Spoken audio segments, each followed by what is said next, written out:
Hi, I'm Dylan Paris. This is Ultra Choice, and this week I'm following up a video I made near the end of the summer this year, 2019, talking about how I got rid of a MacBook Pro and got an iPad Pro instead. It's been over a year now since I've had this iPad Pro. I've got quite a few thoughts on the updates that have happened since I made that video, and I want to just walk through whether you should get an iPad Pro instead of a MacBook or just get an iPad Pro in general. Before we get started, please consider giving a like to this video and subscribing to the channel. I make videos about technology, music, and music technology every single week. Small channels like mine benefit just so much from user interaction. Likes on videos, subscriptions to channels, comments. These kind of things tell the YouTube algorithm, hey, I should show this content to more people.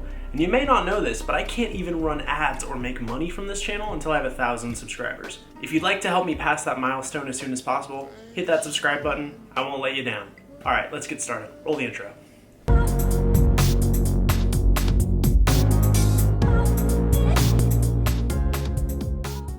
So this is my iPad Pro 2018 model. As of recording this video, it's still the newest iPad Pro, which is wild. I may be wrong on this, but I think 2019 is the first year without a new iPad Pro model since the iPad Pro was launched. And while that's strange for Apple and kind of unprecedented, it's been nice for me because I have terrible gear acquisition syndrome, and if there was a new one of these, I'd be very tempted to buy it. Although I would have to stay strong and probably keep this one. And in this over a year of using the iPad, as iOS became iPadOS, as the beta became a full release, as developers started updating their apps to fit the screen size, to take advantage of the power, as the audio performance issues were resolved, I've slowly come to view this as the best device Apple's ever made and my most important piece of technology. You may not know this, but I run my entire channel off of this iPad. I film on my Sony RX100 Mark V-A, and then I transfer the footage onto the iPad using a Zomoy USB-C adapter, which I've done a video on in my best iPad accessories, with a combination of LumaFusion for video editing, the Affinity Photo and Designer apps for image manipulation and creation, and a suite of music apps such as Chord Gadget, Cubasis 2, and my personal favorite, Beatmaker 3 by Intua. I'm able to accomplish basically anything I want to do with a computer on this. I want to follow up some of the issues I was having when I made my video in the summer. I wasn't able to connect many external storage devices. What I was able to do to get my Samsung USB-C hard drive to work was to use standard allocation size when formatting it in exFAT. Technical, but basically it means now the drive shows up when I plug it into my iPad and I can transfer files. Along with that, I've developed a better understanding of where files are hosted and how iOS deletes files. When you delete big files on an iPad, they actually go into a temporary folder and you have to clear that folder out as well. It's annoying, but once you know that, it's way easier to clear up the space. The iPad I have is the 256GB Wi-Fi model in space gray of the 11-inch iPad Pro. This is my recommended configuration. It's plenty of storage, plenty of screen, but it's also small enough, light enough, and portable enough to justify taking with me everywhere. And look, if this sounds like an ad or some kind of glowing endorsement or paid promotion, I promise you, I make no money from this. But I have used this piece of tech for over a year. It is my most used piece of tech, and I fully, wholeheartedly endorse it. In fact, when people tell me they need a new computing device, I often just tell them to get some form of iPad. Now, that iPad doesn't have to be a Pro. The thing I like the most about the Pro is the USB-C port. This port allows you to connect a wide variety of accessories, which I use as a music producer. The port is able to supply enough power to run my audio interfaces, MIDI keyboards, all kinds of accessories, and not have to plug into external power if I don't want to. Sure, it burns through the battery fairly quickly, but it's an option, and I love having that option. With my complete Audio 6 audio interface, my Arturia KeyStep keyboard, and this iPad Pro, I essentially have a mobile studio that I can use anywhere to record audio via microphone, guitar, perform different virtual instruments using the MIDI keyboard, and I recently acquired a LightPad Block by Rollei, which gives me another way to input MIDI data and sound data. If you're interested in buying a new computer, and you're looking between a very expensive MacBook and potentially a discounted to $600 iPad Pro, there's really only a couple of questions I would ask you if you were trying to choose between the two. If you do a lot of data entry, a lot of text entry, you probably want a built-in keyboard. I'm not saying there aren't okay keyboard options. I have the Greenlaw keyboard case, which I did a video review of, I'll link below. There are other more expensive keyboard cases as well, but to be honest, most of those are Bluetooth and they're finicky. Compared to just having a built-in keyboard, it's not quite the same. Of course, there's the giant caveat that almost every single MacBook produced in the last 3 or 4 years has had extremely unreliable keyboards, so if that's the only reason you're going that way, best of luck, and you may want to look into a PC. Although I hear the new MacBook Pro 16 has a better keyboard, and hopefully that comes down to the rest of the line. Now you might be looking at an iPad and thinking, well, it doesn't have real Photoshop yet. It doesn't have Adobe Premiere. It doesn't have Final Cut 10. It can't run all of my Mac OS apps. Or if you're coming from a PC, it can't run quite a few equivalent apps. That's true. If you join the iPad ecosystem, you are going to have to learn a new way of working. But the payoff is that you will have a device this size, this small, light, thin, portable, that does almost everything you need to do. I am not kidding.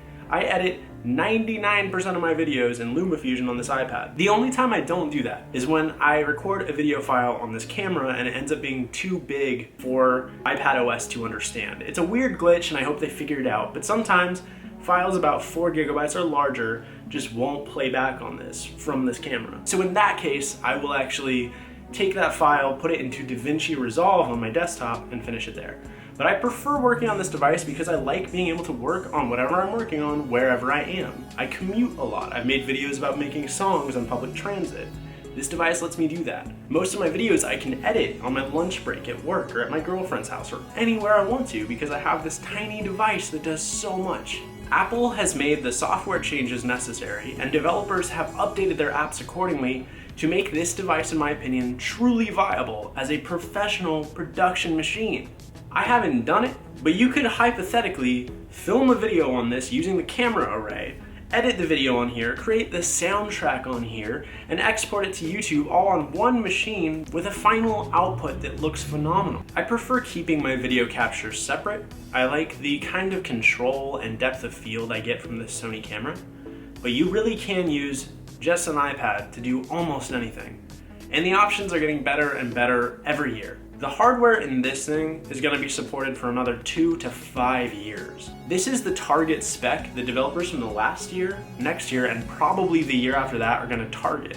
As this chip trickles down into the cheaper iPads, into the Air and the Mini, and even potentially just the iPad with insert year number here, this thing is a beast. It is not being fully taken advantage of yet, but it will be. When we start to see applications like 3D modeling, potentially even tools like Unity come to a device like this, the world is just gonna open up to the machine. But if all you wanna do is create content and you're not inputting a lot of text, this is just probably the best option. Performance for dollar? When we talk about software cost, you can do things on this for such a low cost because the app economy is just so much cheaper than the desktop and laptop economies of Windows and Mac OS. I have a desktop and the amount of money I have poured into music production software is more than I've put into hardware and software on this device. And that doesn't include hardware I've had to buy or any additional things I had to do to build that machine. And guess what? I use this so much more.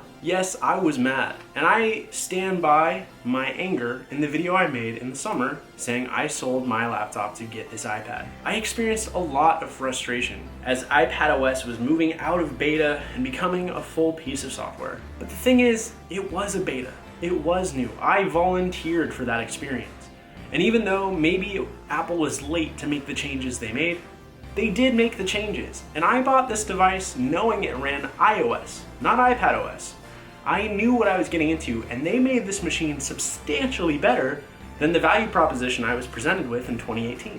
So while I do understand why I was angry, not only have Apple resolved most of those issues, I maybe was slightly in the wrong. It feels like Apple is new again. They're making products like this, like the iPhone 11 Pro, like the MacBook Pro 16. They're taking creators seriously. And I think it's because they understand that we are the type of people who will spend our disposable income, even if we don't really have it, on devices like this, hoping to achieve our dreams and make the content we want to make. And they see that and they say, hey, let's make a better product for more money and sell to them, and a cheaper product for less money and sell to the masses. This device has transformed how I work. I make music everywhere, easily, flexibly. I I edit video anywhere. Almost any video file, I can throw at it and it'll handle it.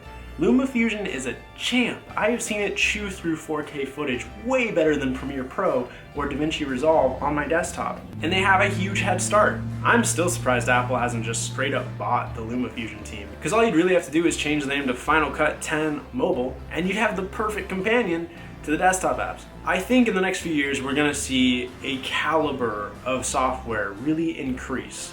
Apps like Beatmaker 3 and LumaFusion and the Affinity Suite and Procreate are harbingers for how good this software is going to be. And if the app economy stays the same way, the prices you will pay for them are substantially cheaper than their equivalents on the other platforms. So if you don't have a device yet and you're looking between a laptop and an iPad in 2019 or 2020, if you don't have unlimited money, and if you just want to edit video, make music, create content, potentially do some drawing, some animation, this is the device you should buy. The iPad Pro 2018 or 2020 if they release one, with USB-C and all the advantages that this machine has. I love this machine. If this sounds like an ad or a ringing endorsement, I'm not paid, but I do love this machine. I've used it for a year, I stand by it. You will not be disappointed.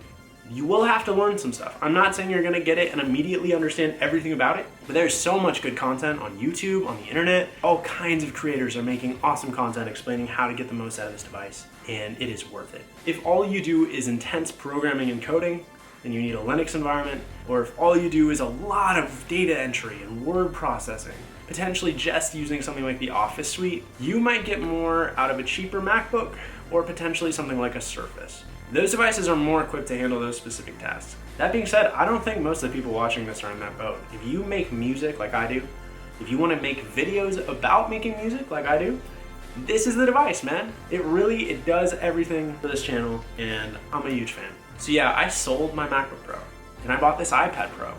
And I regretted it a little bit at first, but I do not regret it now. If you are looking at the difference between a $1,300 to $2,000 13-inch MacBook Pro or this iPad Pro that goes down to $600 sometimes, and even for whatever list price is, probably around $800, it is worth it. It just is. It's a worthwhile trade. Jump into iOS. People like Henny the Business, people like Brandon Rico, all kinds of creators have moved to iPad, especially for music production, and it is just awesome. And as a film producer, as someone who has a degree in film production, I can tell you they will have to start teaching this device in schools, because this single investment could do almost everything you need to do in a film class, in a film curriculum. It can film your videos, it can edit the videos, it can make soundtracks for the videos, you can write your scripts on it. It is amazing for video creation and all kinds of other content creation. I haven't even gotten started on Apple Arcade or Remote Play from Steam and from PS4, and hopefully someday soon Xbox. This thing is just awesome. If you're thinking about buying one, you should do it. Apple has a really good return policy, so you might as well just buy it, try it out, and see how it fits in your workflow. I'm gonna keep making videos with this, about this, and on this machine for the coming year or more. I don't imagine myself having to replace this even if they announce a new model, because this thing just does so much. It's hard to imagine what they could do in 1 year that would dramatically leap ahead of it. I'm not saying they won't surprise me, but fingers crossed, because I gotta save that money. Alright, thanks again for watching. If you enjoyed the content, please consider liking the video, commenting below with how you use your iPad or what you want to see me do with this iPad. And if you really enjoy the content, a subscription really helps my channel. Alright, thanks again for watching. Have a great one. This is Ultra Choice.